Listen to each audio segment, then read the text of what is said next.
حق قدره ومقداره العظيم أما بعد سبحانك لا علم لنا إلا ما علمتنا إنك أنت العليم الحكيم قال رب اشرح لي صدري ويسر لي أمري واحلل عقدة من لساني يفقه قولي وعنده مفاتح الغيب لا يعلمها إلا هو ويعلم ما في البر والبحر وما تسقط من ورقة إلا يعلمها ولا حبة في ظلمات الأرض ولا رطب ولا يابس إلا في كتاب مبين صدق الله العظيم وبلغ رسوله الكريم ونحن على ذلك من الشاهدين والشاكرين والحمد لله رب العالمين.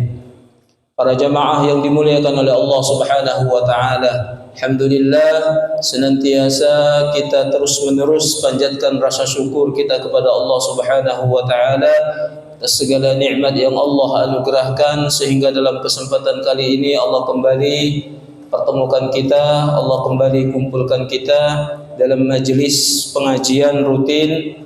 Mudah-mudahan dengan kita hadir duduk di majelis yang insyaallah penuh barokah ini menjadikan sebab aktivitas kita sehari-hari semakin hari semakin bertambah barokah, semakin hari semakin bertambah kualitas iman kita kepada Allah, semakin hari semakin meningkat amal saleh, meningkat amal-amal kebaikan, meningkat ketaatan-ketaatan kepada Allah Subhanahu wa taala. Amin ya rabbal alamin. Shalawat serta salam kita haturkan keharibaan kita, junjungan kita, suri tauladan kita Nabi besar Muhammad sallallahu alaihi wasallam serta para keluarga, para sahabat, para pengikut yang taat hingga akhir zaman, dan mudah-mudahan kita semua termasuk ke dalam golongan umat beliau yang kelak berhak mendapatkan pertolongan syafaat atau syafaat beliau di yaumil akhirat. Amin ya rabbal alamin. Para jamaah yang dimuliakan oleh Allah Subhanahu wa taala, kajian terakhir kita sudah sampai pada bab hampir mendekati akhir. Ini tentang hari kebangkitan.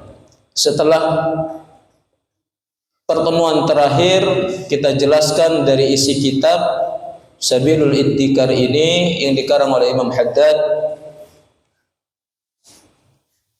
tentang Yaumul Mahsyar. Setelah alam dunia masuk alam barzakh, alam kubur, setelah itu kiamat, kemudian ada istilah hari kebangkitan. Setelah dibangkitkan manusia bahkan semua makhluk ini dikumpulkan oleh Allah untuk dimintai pertanggungjawaban. Wa qala al-musannif rahimahullahu taala wa nafa'ana Allah bi'ulumihi fid dharain amin. Kita sudah sampai, ini catatan di sini,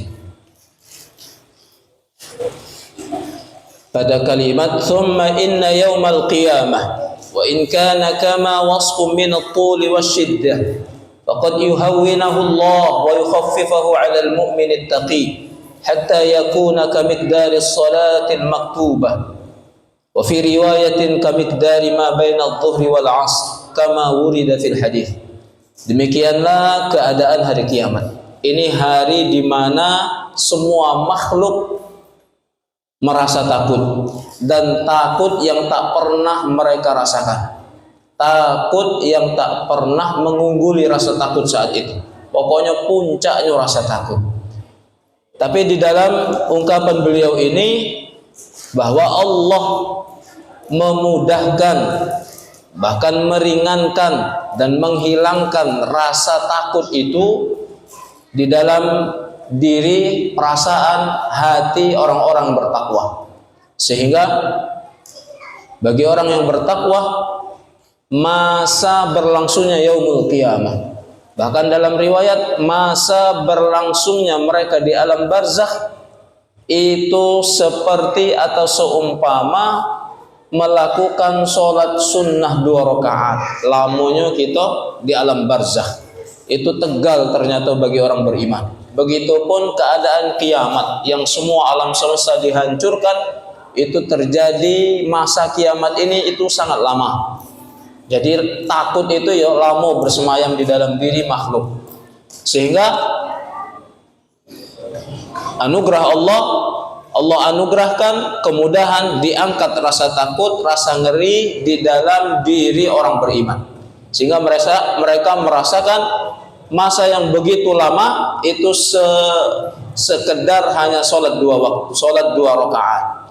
Di dalam riwayat lain itu seumpama lamonyo antara zuhur dengan asar, artinya sekitar 2 jam 3 jam.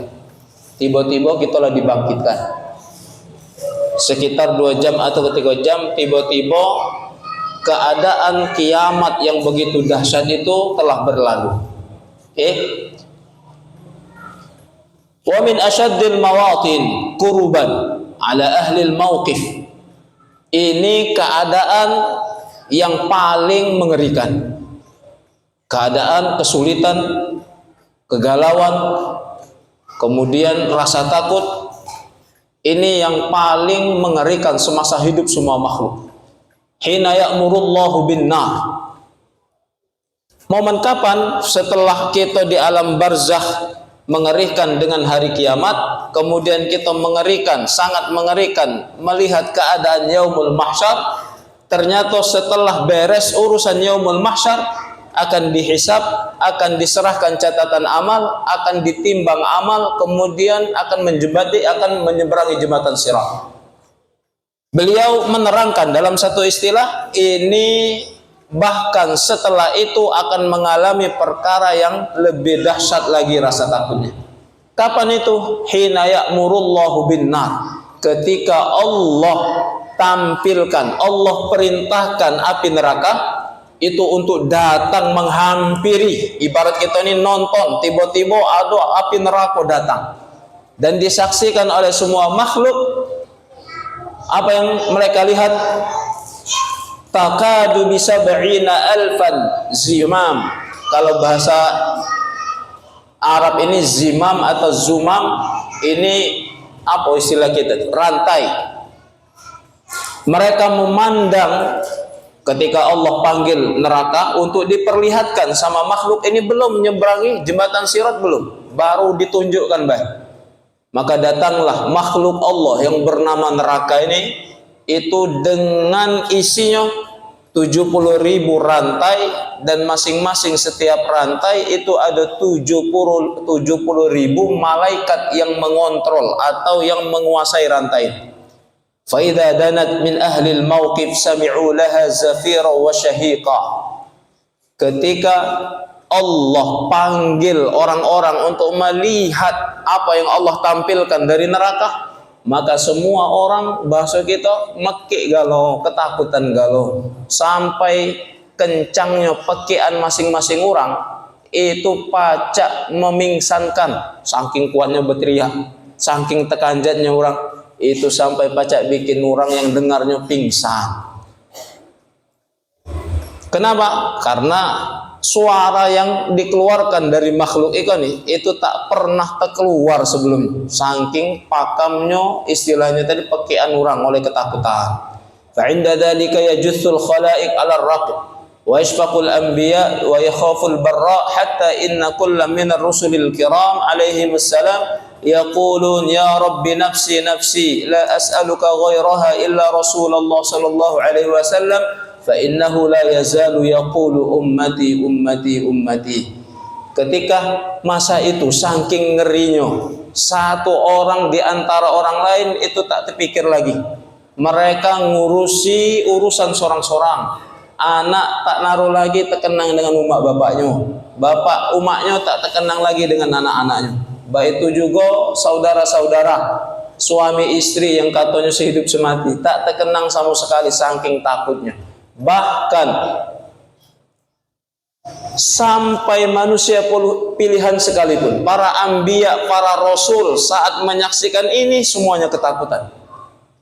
Sampai mereka mengatakan, nafsi, nafsi, ya Allah, selamatkan kami, selamatkan aku, selamatkan aku, selamatkan aku. Tak terpikir lagi selamatkan orang lain atau selamatkan anakku, tak terpikir lagi. Sampai para nabi pun nafsi, nafsi, ya Allah, selamatkan aku, selamatkan aku. La as'aluka ghairaha, aku tak ada minta yang lain, atau aku tak ada mendoakan yang lain. Aku untuk aku baik, pokoknya selamatkan aku dari neraka. Ini saking ngerinya dengan keadaan neraka yang ditampilkan oleh Allah. Illa Rasulullah sallallahu alaihi wasallam, di tengah semua orang ketakutan, sampai para nabi dan rasul sekalipun itu ketakutan, Rasulullah Shallallahu Alaihi Wasallam lain seorang suara. Yang lain, selamatkan aku, selamatkan aku, selamatkan aku. Datang Rasulullah Shallallahu Alaihi Wasallam yang keluar dari lisannya tak pernah putus nyebut nama umatku, umatku, umatku, salim, salim, salim. Selamatkan umatku ya Allah, selamatkan umatku ya Allah. Ini baginda Nabi Muhammad Shallallahu Alaihi Wasallam. Ini keadaan setelah mahsyar berlalu akan ditunjukkan neraka itu seperti apa. Makanya orang kafir saat itu sangat nyesal, minta perkara mahsyar cepat diakhiri.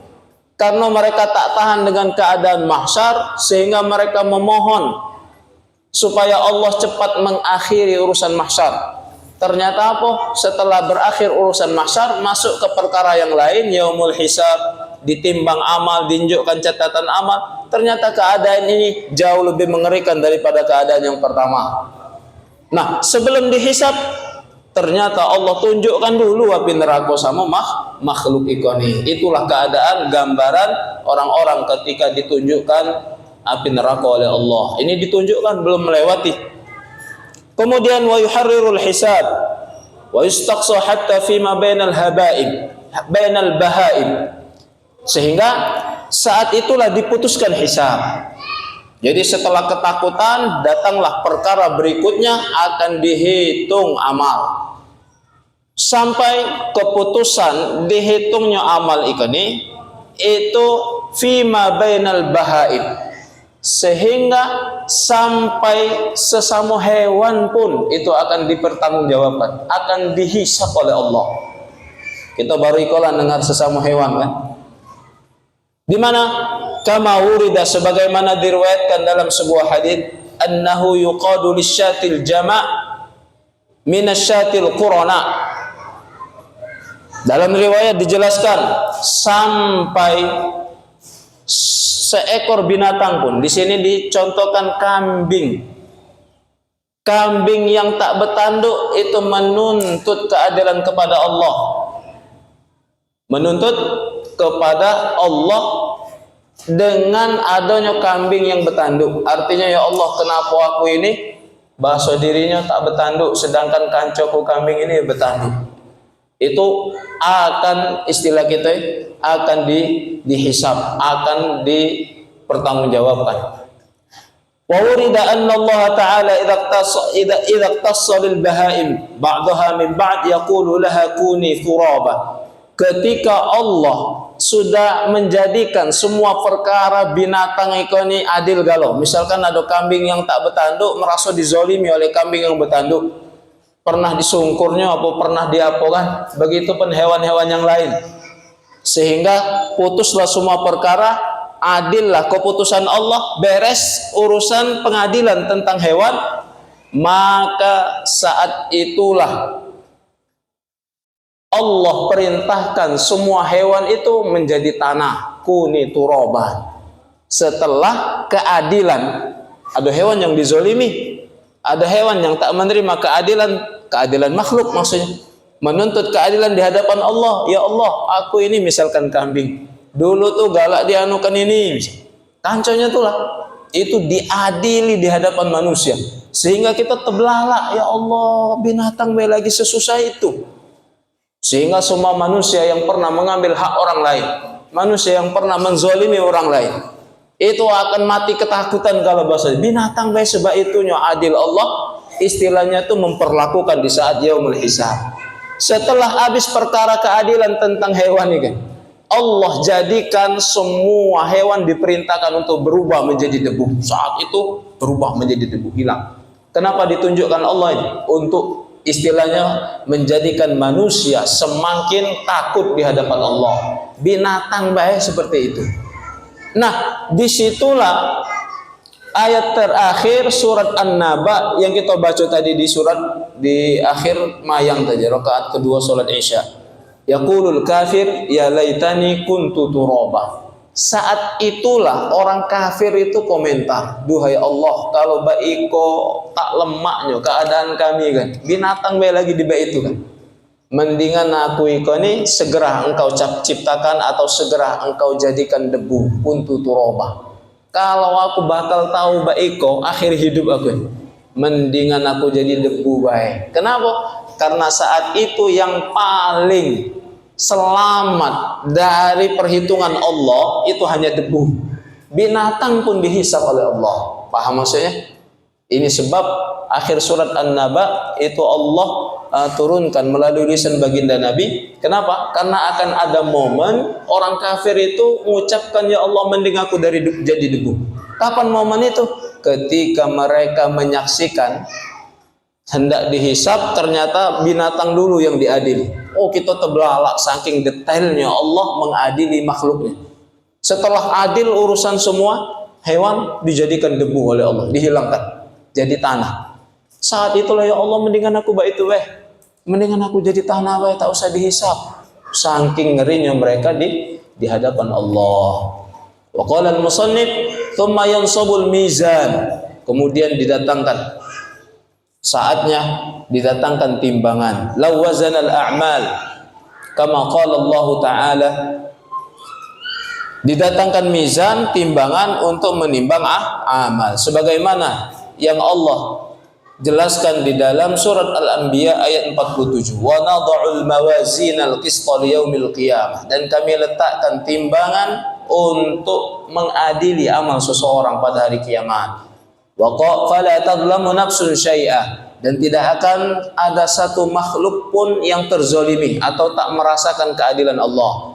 Wa in kana mithqala habbatin min khardalin ataina biha, meskipun amal yang dia gawekan itu sekecil biji sawi akan dibalas oleh Allah, baik itu yang baik maupun yang buruk. Faman ya'mal mithqala dzarratin khairan yarah, sekecil apapun kebaikan yang kalian gawekan, meskipun sebutir debu tak kelihatan di kita, maka kalian akan melihat balasannya. Begitupun keburukan, sekecil apapun keburukan yang kita gawekan semasa hidup, kalian akan menerima balasannya.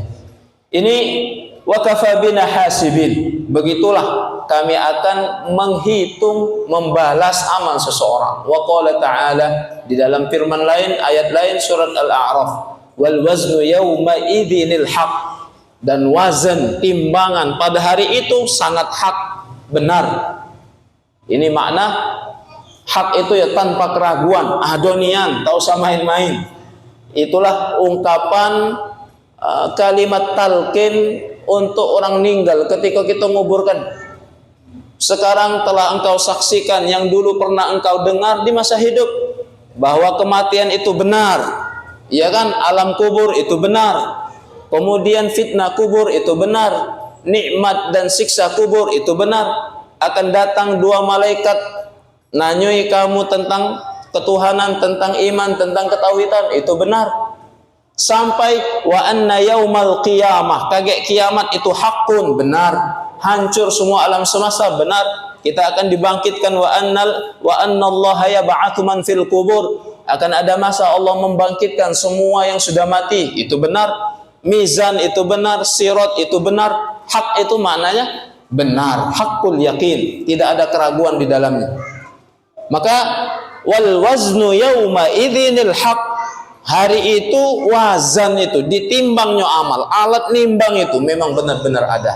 Faman thaqulat mawazinuhu faulaika humul muflihun, siapa yang berat timbangannya maka ini kelompok mereka orang-orang yang mendapatkan kebahagiaan. Wa man khaffat mawazinuhu faulaika alladzina khasiru anfusahum, siapa yang ringan timbangannya mereka lah orang-orang yang paling rugi dengan diri mereka sendiri. Kenapa? Karena dengan ayat-ayat Allah yang sudah Allah tunjukkan semasa hidupnya, mereka zalim, mereka tidak mau beriman. Jadi perkara zalim yang paling sering mereka lakukan itu zalim terhadap diri mereka sendiri. Sama rata-rata ayat yang kita baca dalam surat juz 30 itu, ya kan, ada surat Al-Zalzalah, idza zulzilatil ardu zilzalaha, itu tentang kiamat. Setelah itu ada al-qari'ah, mal qari'ah wa ma adraka mal qari'ah. Qari'ah itu maknanya goncangan. Kita ini musim apa namanya? Tarian kalau bahasa diri. Ya kan, nama-nama orang yang milu tarian dimasukkan dalam gudu. Nak dikeluarkan tadi itu supaya seru, nak digoncang. Nah, kira-kira bahasa Arab goncangan itu qur'ah, qari'ah. Keadaan kiamat, alam semesta ini seperti di dalam genggaman Allah, kemudian digoncang oleh Allah. Al-qari'ah, mal qari'ah, wa ma adraka mal qari'ah. Kalau sudah digoncang, yang di darat istilahnya balik ke laut, barang yang di laut tertumpah ke darat, gunung pacak terbalik, yang akarnya di dalam tanah, ketika kiamat akarnya malah ke atas. Paham? Ini keadaan alam semesta yang diguncang. Tapi bukan hanya sebatas menggambarkan tentang kiamat. Sesudah kiamat itu nak ngapo? Itulah makna dalam surat Al-Qari'ah, yauma takunul jibalu kal ihnil manfus. Gunung berterbangan seperti bulu domba yang kita tiup saking ringannya. Kemudian wa takunul ihnil manfus. Setelah itu faman thaqulat mawazinu fahuwa 'ishatir radiyah.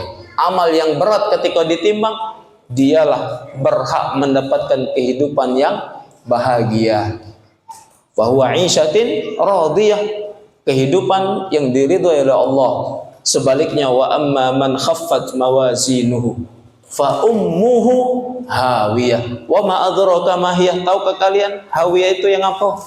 Hawiyah itu narun hamiyah, api yang menyala-nyala. Nah, ini keadaan yaumul qiyamah. Ngeri.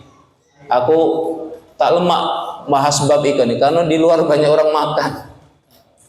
Lagi dengar cerita ikan ini malah Ustaz ini tak sesuai tema aja. Orang lagi makan temanya neraka. Jadi mohon maaf karena ini sesuai dengan isi kitab lanjutan dari pengajian sebelumnya. Fatuzanul hasanat was sayyiat faman rajahat hasanatuhu ala sayyiatihi faza wa sa'ad. Wa man rajahat sayyi'atuhu ala hasanatihi khaba wa khasara. Wa man istawat hasanatuhu wa sayyi'atuhu faqila yuqafu ala al-a'raf bainal jannati wan nar thumma yusiru ila al-jannati bi rahmatillahi ta'ala.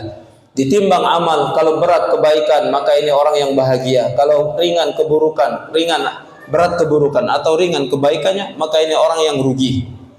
Siapa yang seimbang?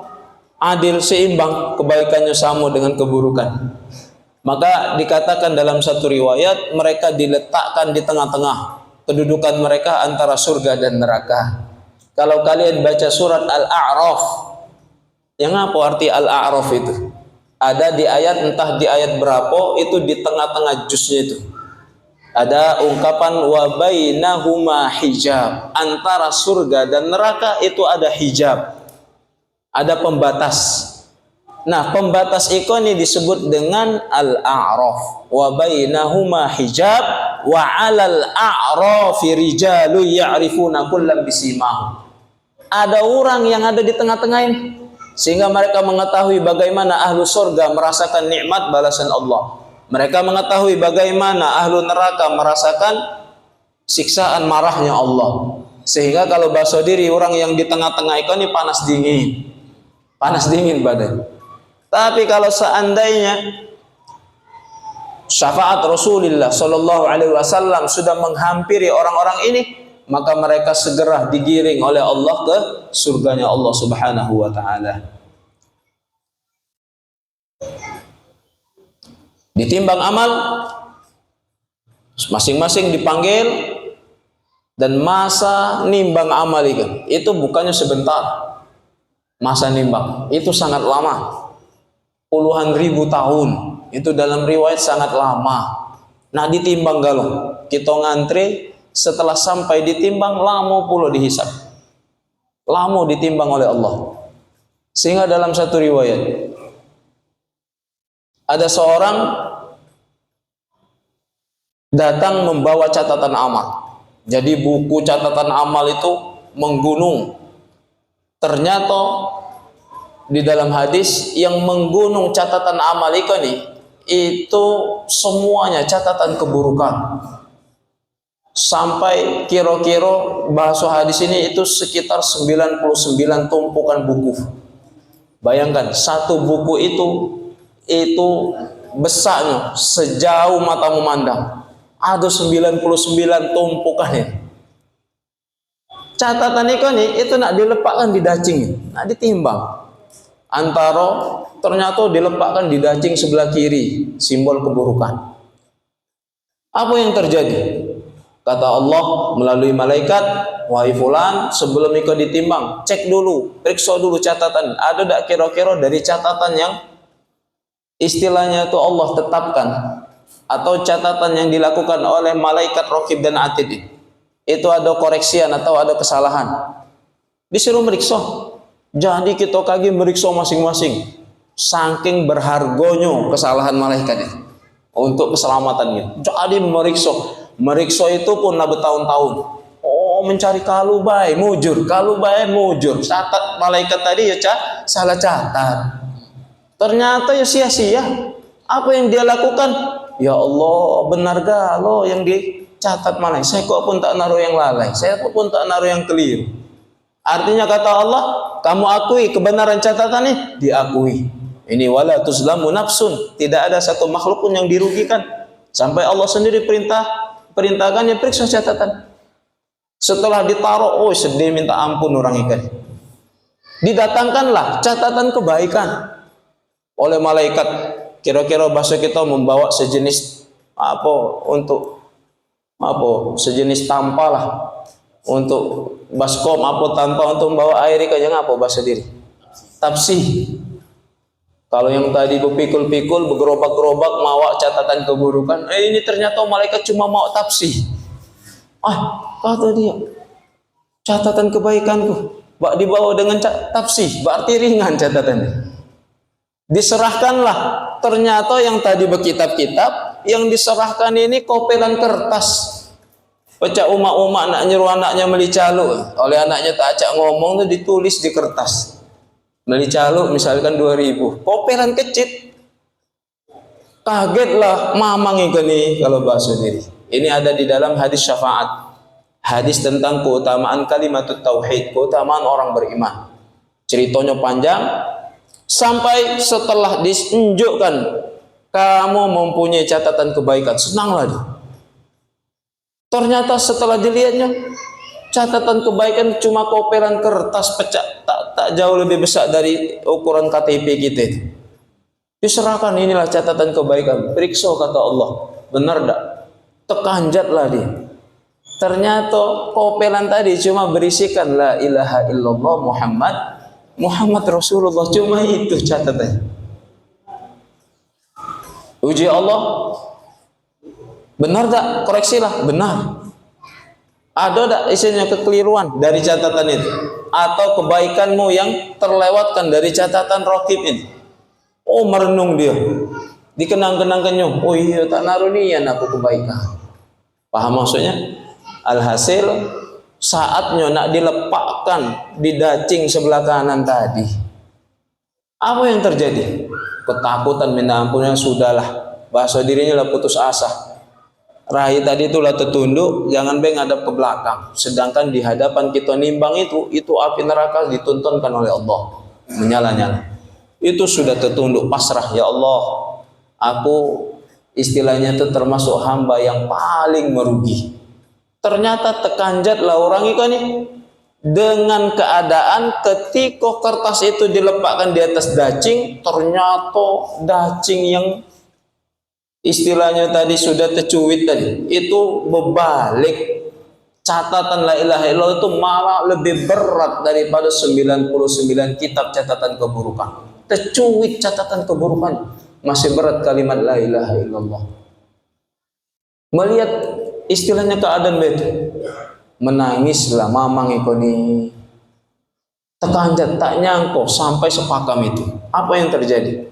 Ya Allah, tidakkah engkau hanya menghiburku? Kalau bahasa ya Allah, ikan main-main, kamu tuh nak menghibur aku.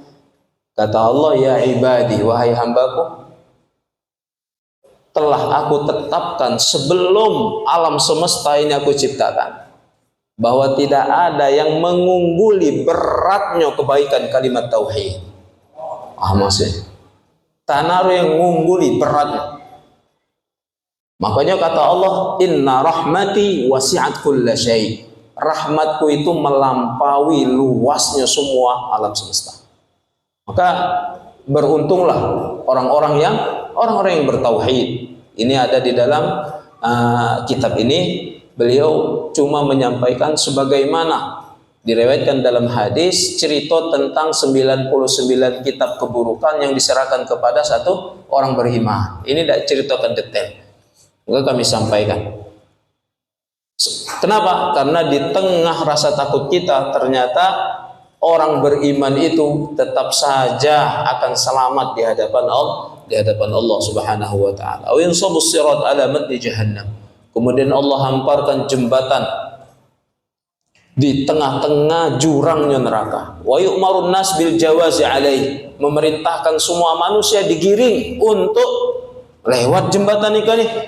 Ya, dalam satu riwayat kita sering dengar cerita ini.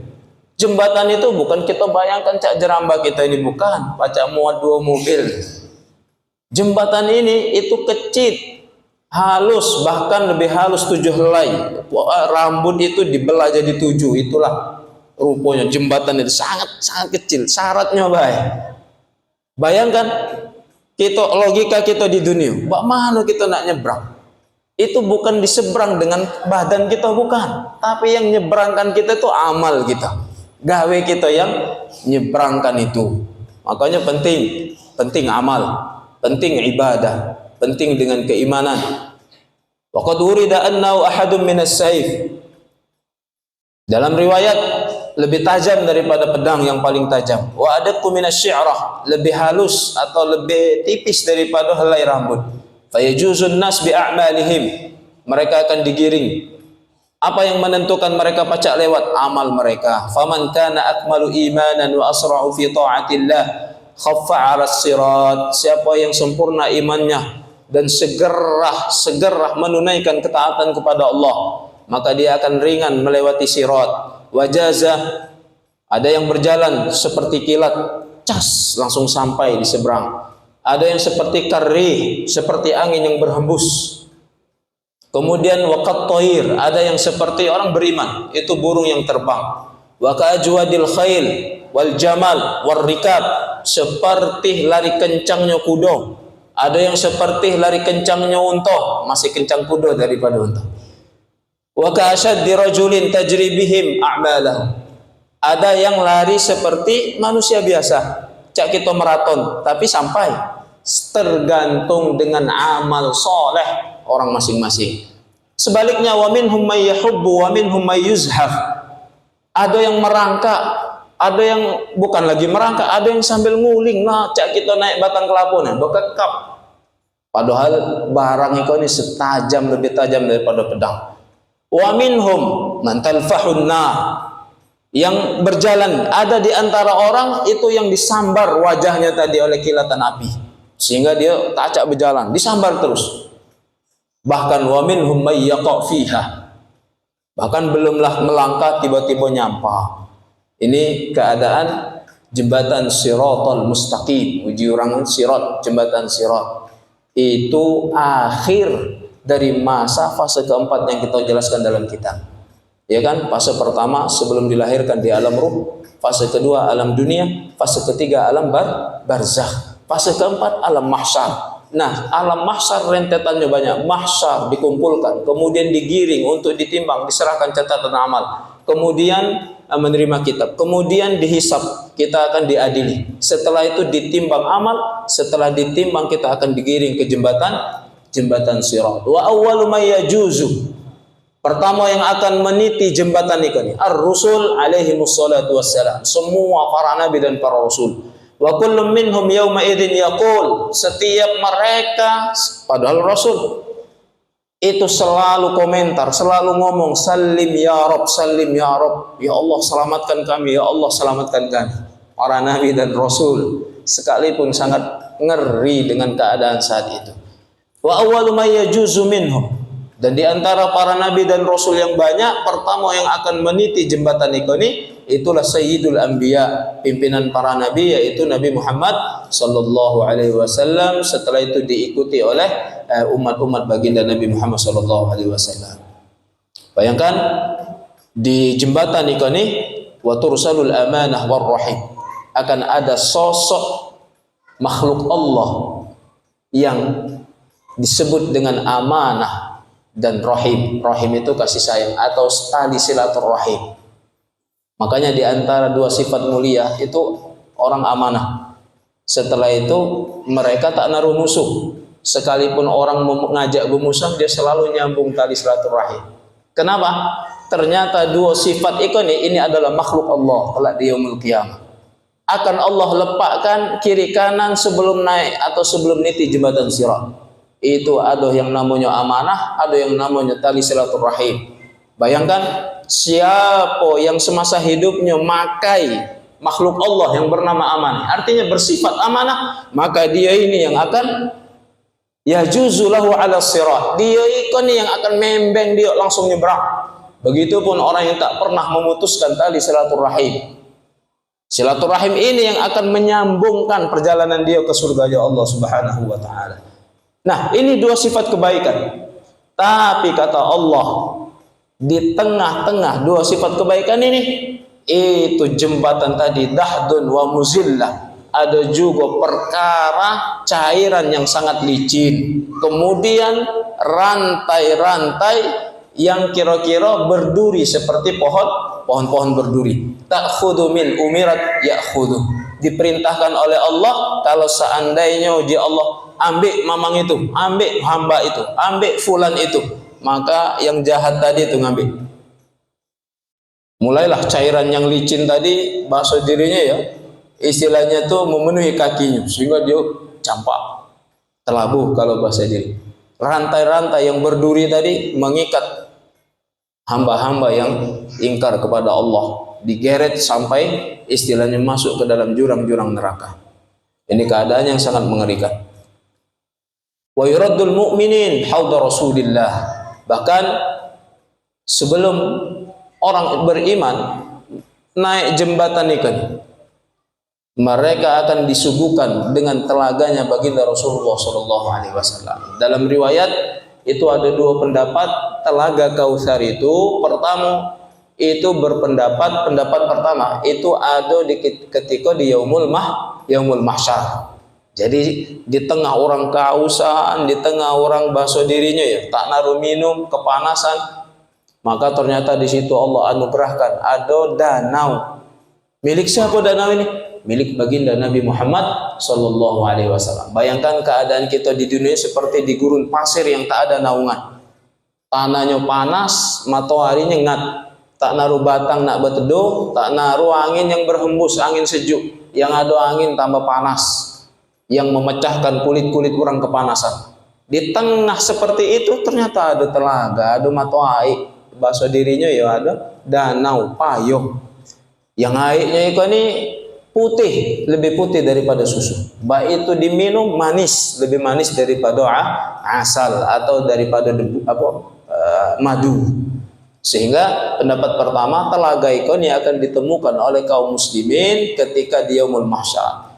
Tapi beliau ini mencantumkan telaga di pendapat yang kedua, telaga ini ada sebelum naik jembatan Shiratal Mustaqim. Wa ma'uhu ashaddu bayadan minal laban, airnya lebih putih daripada air susu. Wa atyabu minal misk, wangi airnya itu lebih wangi daripada kasturi. Wa ahalla bil as wa ahla minal as, lebih manis daripada madu.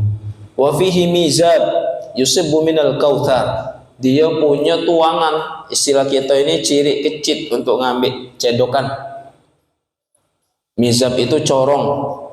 Makanya bahasa Arab pancuran emas yang ada di Ka'bah itu, ada pancuran emas, itu bahasa Arabnya mizab. Jadi dari tuangan ikolah, dari corong ikolah, atau dari ciri temboknya ikolah, baginda Rasulullah akan bahasa dirinya membagikan minuman itu kepada orang-orang beriman. Irduhu masiratu syahr, luas hamparan telaga ini perjalanan 1 bulan. Dari mana perjalanan 1 bulan? itu dari Mekah sampai ke Palestina, dari Mekah sampai ke Suriah. Itu perjalanan 1 bulan, 1000 kilometer. Perjalanan zaman Rasul perjalanan 1 bulan, perjalanan onta. Kalau berjalan kaki,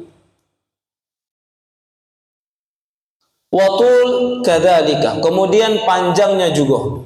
Jadi lebarnya 1 bulan, panjangnya 1 bulan. Wa haulahu abariqa, dan di sekitar bahasa kitanya pinggiran danau ikoni itu terdapat banyak istilah cawan-cawan, banyak buyung-buyung kalau maksudnya, kendi-kendi yang menampung air itu. Dari kendi-kendi itulah kita ini akan minum. Sebanyak ka'ada di nujumis sama, sebanyak bintang bertaburan yang di langit. Wa man syariba minhu syarbatan, 1 teguk baik orang terminum, yazma'u ba'daha abada, maka selamanya dia tak akan pernah mengalami haus atau letih badannya. Pakam dopingnya itu, doping uji orang jantan supaya pegawai tadi agak gagai, minumnya keratindeng Pak. Apalagi yang main raket Pak, minumnya extra jos, ujinya biar gagah. Nah ini Telaga Kausar, sekali minum seteguk, belum secangkir, itu sudah merefresh, sudah menghilangkan semua kepenatan di badan. Bukan hanya haus, penat pun lagi hilang, tak perlu burut lagi. Waqtalafal ulama, disinilah perbedaan pendapat para ulama, apakah haudi ini, telaga ikan ini, ada istilahnya tadi setelah ditimbang atau menjelang naik jembatan Sirat, atau ketika ditimbang amal, atau malah di yaumul mahsyar. Ini berbeda pendapat.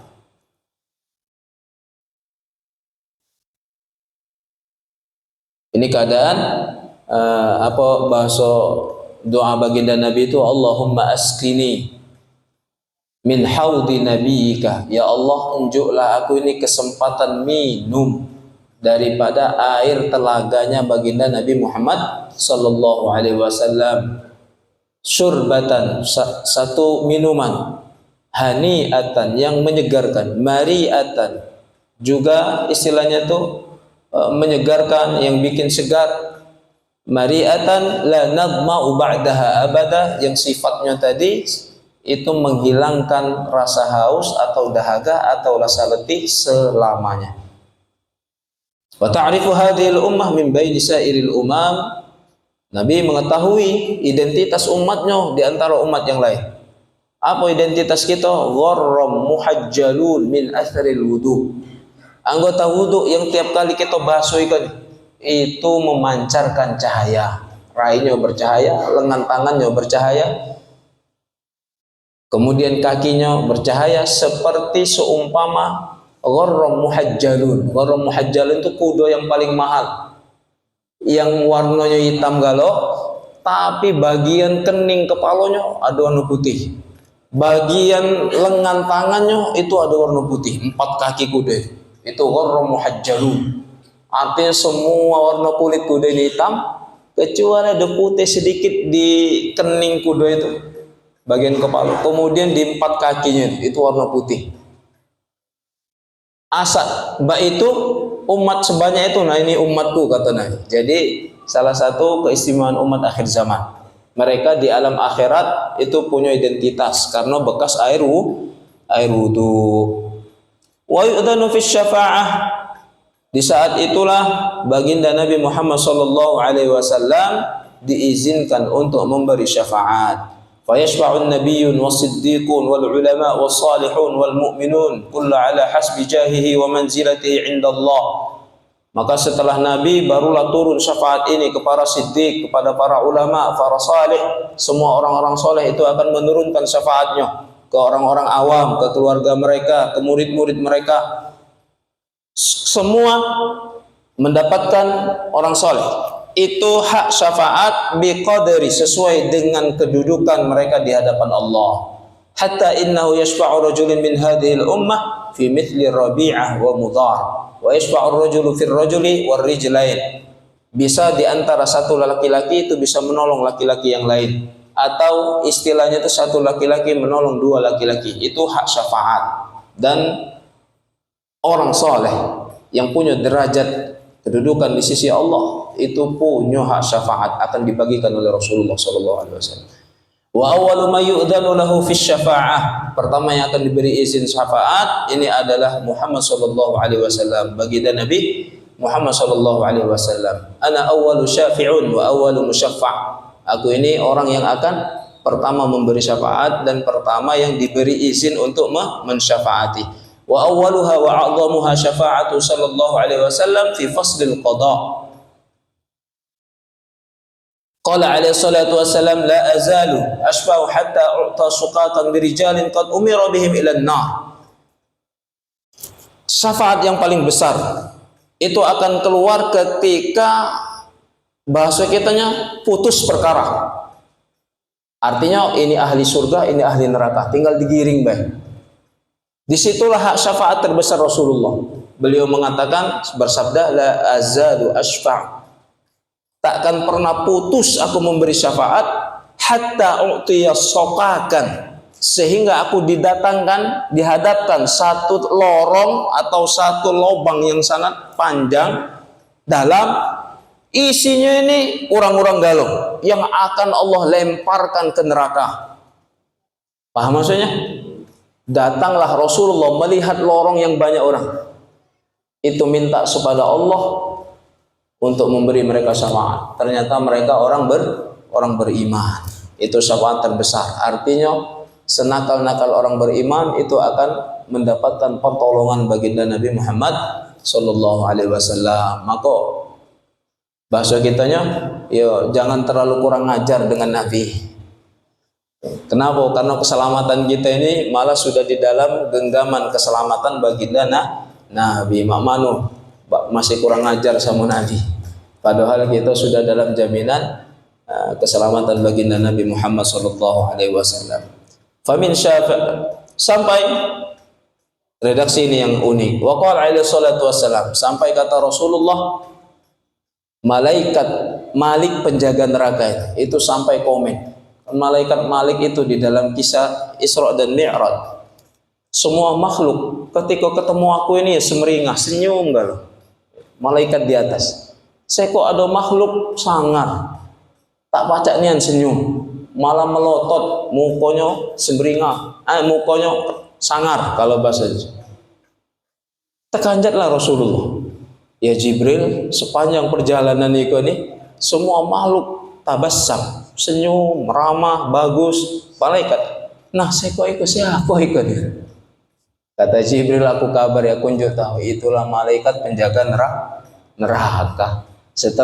Semenjak diciptakan Allah, Allah haramkan dia untuk tersenyum. Sampai sama Nabi beta tak ada tersenyum, sangat luar biasa. Ini malaikat Malik. Sampai ketika momen Rasulullah menyelamatkan semua orang beriman, malaikat yang besar marah tadi itu komentar, ya Rasulullah, lam tada' li ghadabi rabbika fi ummatika min naqamik. Tidakkah engkau sisakan sedikit marah Allah terhadap kaummu ini? Artinya mereka itu seharusnya di neraka mendapatkan marah Allah. Dia ambil Nabi kalau umat ini. Uji malaikat Malik, payo sisakan dikit marahnya Allah ke mereka. Maksudnya itu ya tetap nak dibakar, tetap nak digebuk. Jangan kamu padamkan galau marahnya Allah. Ini bahasa terjemahan bahasa dusun, ya kan? Tidakkah engkau sisakan sedikit kemarahan Allah di antara umat-umat yang kamu selamatkan? Jangan bak topak belas kamu ambil galau diselamatkan. Tak naruh lagi bekas marahnya Allah. Marah Allah.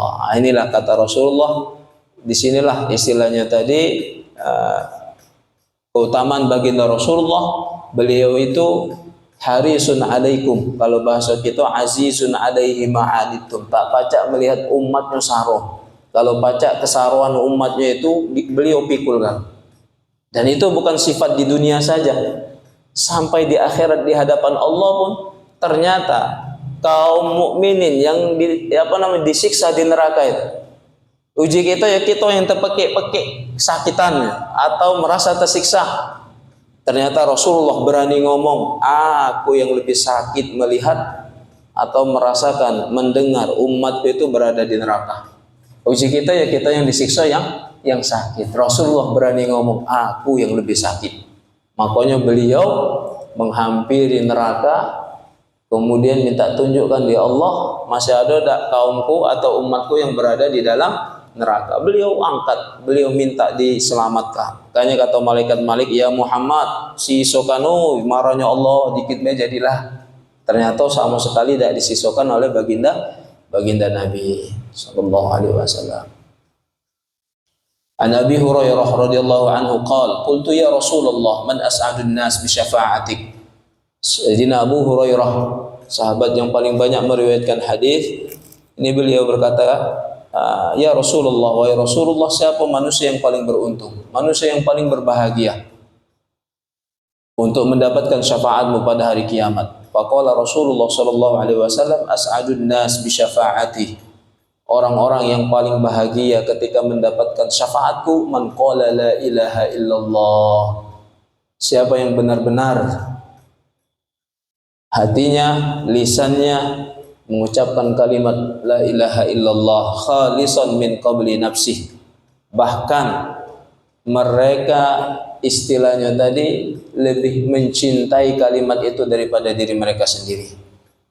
Lebih menganggap penting kalimat itu daripada mereka sendiri. Wa an Zaid bin Arqam radhiyallahu an qala Rasulullah sallallahu alaihi wasallam, man qala la ilaha illallah mukhlishan.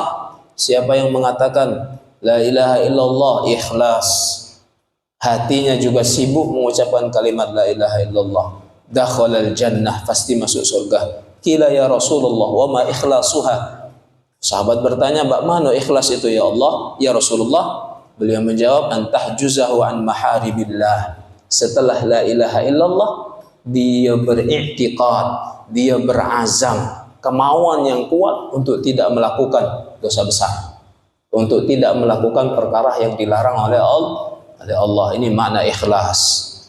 An Anas radhiyallahu anhu qala, dari Sayyidina Anas, semoga Allah meridhoinya, beliau berkata, sa'altu Rasulullah, aku bertanya kepada Rasulullah sallallahu alaihi wasallam, ay yashfa'ali yaumal qiyamah. Ya Allah, ya Rasulullah, apakah engkau nanti memberi aku syafaat pada hari kiamat?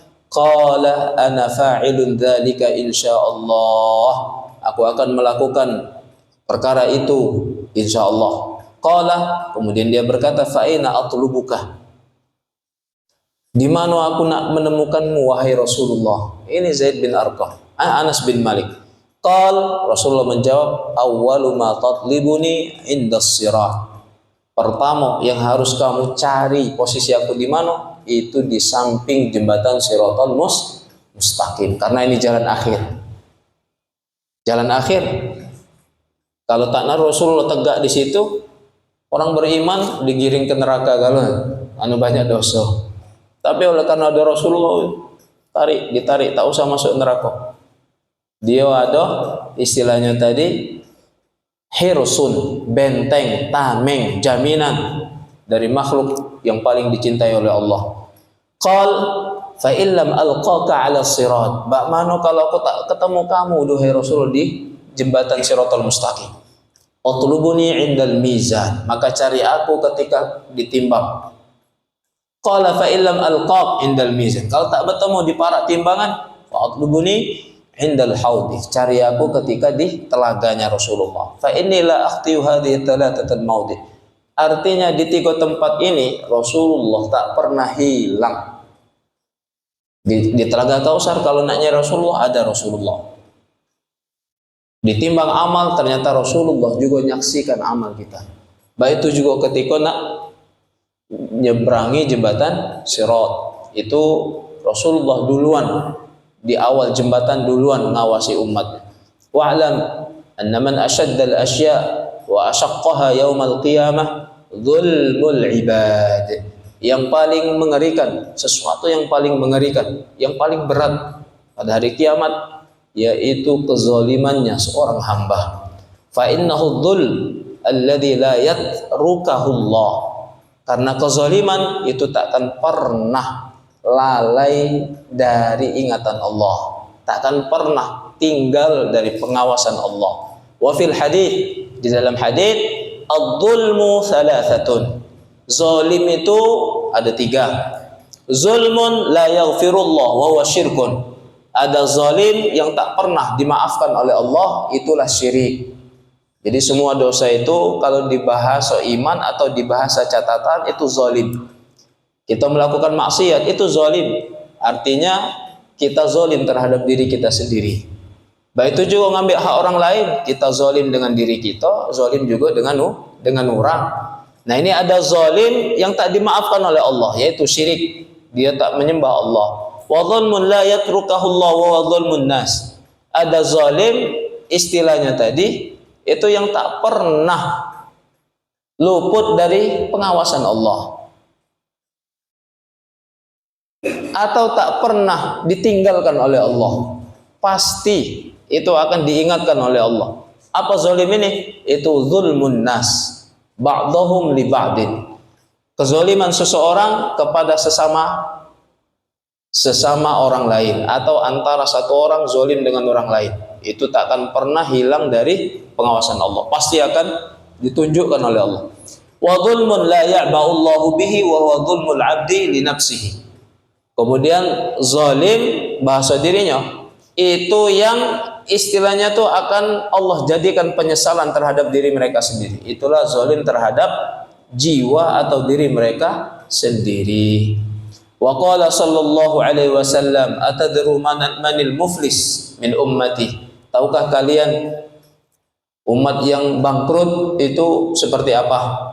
Umatku yang bangkrut. Faqalu al muflis, ya Rasulullah, bukankah bangkrut itu orang yang habis duitnya, habis modalnya? Bangkrut kalau bahasa diri, habis kekayaannya. Faqala alaihi salatu wassalam, baginda Nabi menjawab, al-muflis min ummati yaumal qiyamah bi salatin wa zakatin wa siyamin wa ya'ti wa qad syatama hadha wa qadhafa hadha wa akala mali hadha wa safaka dama hadha wa daraba hadha fayu'ti hadha min hasanatihi wa hadha min hasanatihi fa in faniyat hasanatu qabla an yuqda ma alayhi akhdhu min khatayahum fa tarahat alayhi thumma tarahu fin nar. Yang bangkrut itu, kata Rasulullah, umatku datang pada hari kiamat membawa banyak catatan amal, ada kebaikan sholatnya, zakatnya, puasanya, tapi ternyata datang puluh catatan keburukan. Dia menghina orang ini, mengecilkan orang ini, mengambil hak orang ini, memakan harta hak orang ini, memukul, membunuh atau menyakiti. Maka datanglah orang yang disakiti, datanglah orang yang menzalimi, menuntut keadilan, menuntut kebalasan, minta keadilan di hadapan Allah. Maka kata Allah, tunjukkan kebaikanmu untuk menutupi marahnya orang yang kamu sakiti. Jadi diambillah satu kebaikan untuk si fulan, satu lagi untuk si fulan, satu kebaikan, sehingga kata Allah, ketika habis kebaikannya ditunjukkan kalau kurang, bangkrut, masih ternyata ada dosa dengan orang.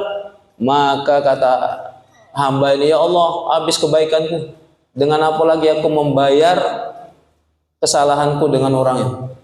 Kata Allah, terima keburukan orang itu. Jadi ditampung keburukan orang yang dia sakiti, ditampung sampai istilahnya tadi habislah keburukan orang itu, ditampung oleh orang yang bangkrut tadi.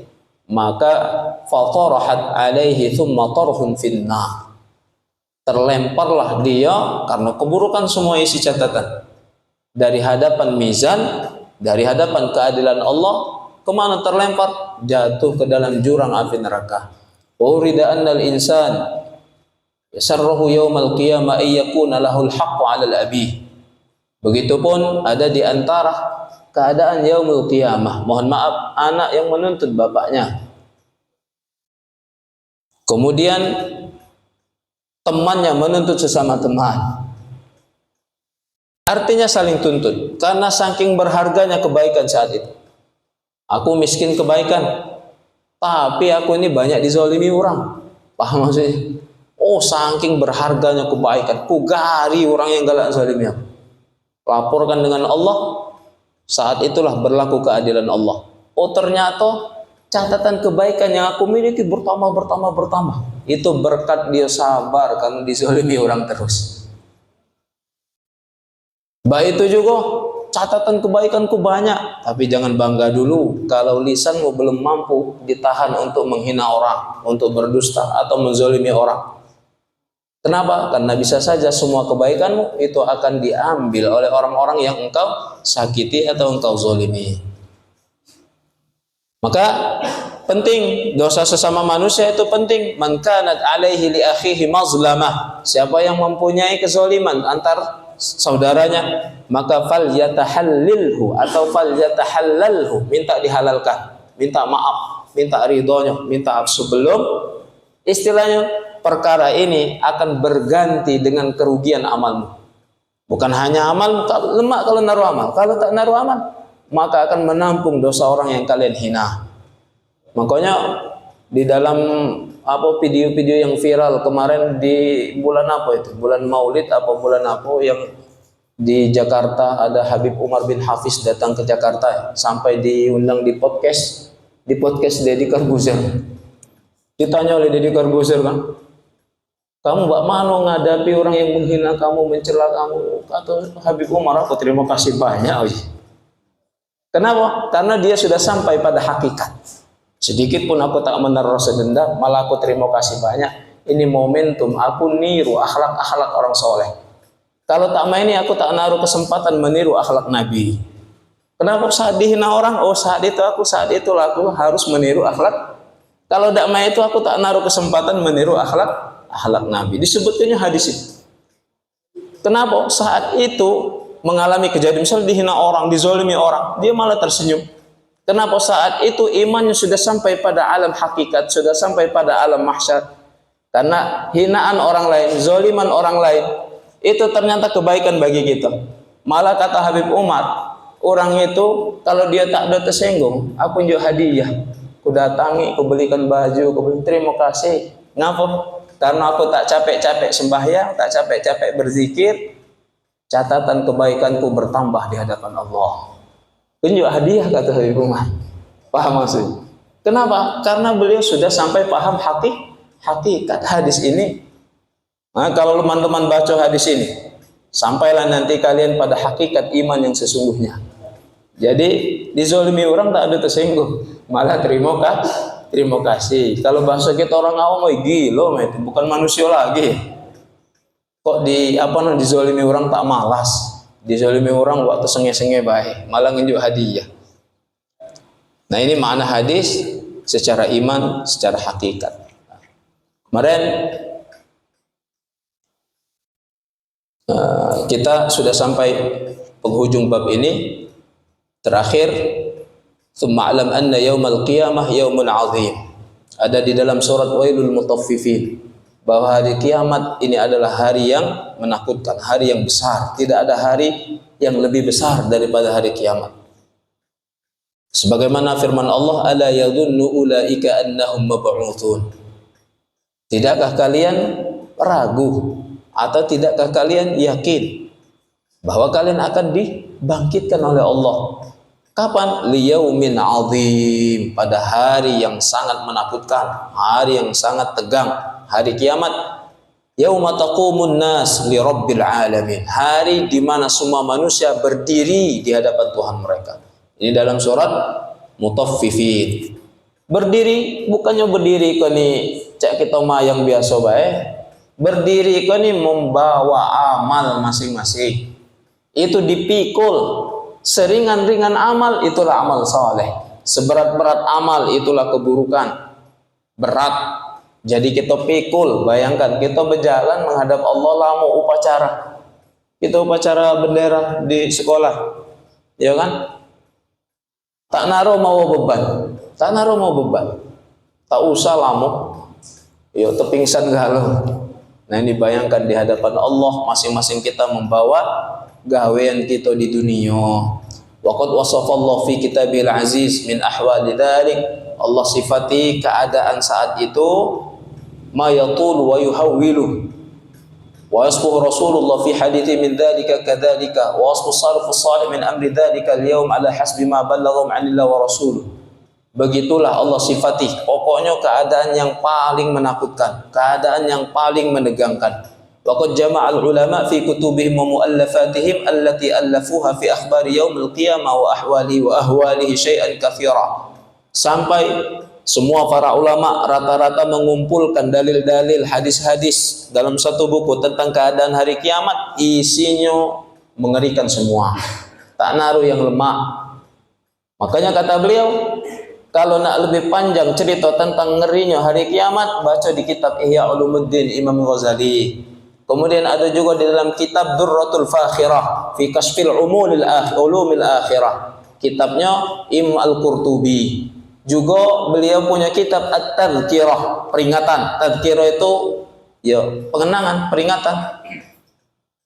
Pelajaran Imam Qurtubi, isinya semua tentang keadaan hari kiamat. Bahkan beliau jadikan khusus bab akibat meninggalkan sholat, akibat mendurhakai orang tua, akibat minum khamar, akibat mencuri, akibat berzina. Paham maksudnya? Beliau kumpulkan dalam satu kitab namanya Tadhkirah, peringatan, hati-hati yang senang dengan dosa besar. Kemudian juga ada di dalam kitab yang lebih panjang, Syarhus Sudur fi Ahwalil Mauta wal Kubur, penjelasan semua isi tentang keadaan alam kubur. Wa kitab Budurus Safirah fi Ahwalil Akhirah, keadaan hari akhirat. Siapa yang ngarang kitab ini? Imam Jalaluddin As-Suyuti. Ini beliau menerangkan semua keadaan hari kiamat. Ini Imam Haddad. Itu ada sumbernya. Beliau nukil dari Ihya Ulumuddin, beliau nukil dari kitab At-Tadhkirah, kitab Imam Jalaluddin As-Suyuti Budurus Safirah. Jadi kata beliau, kalau aku ini belum ngeri nampilkan keadaan yaumul qiyamah, nuliskan maka aku sarankan baca lagi kitab yang lebih panjang. Ngerinya itu luar biasa. Wa qad dzakarna min dzalik ghururahu wa uyunahu wa jamalahu wa ma la ghina 'anil itla' 'alaihi wal 'ilma bih faman iktafa bihi kafa wa man arada ziyadatu ittila' wal ittisa' fi dzalikal 'ilmi fa 'alaihi bin nadhari fi hadhihi al kutub allati dzakarnaha wa fi ma'naha.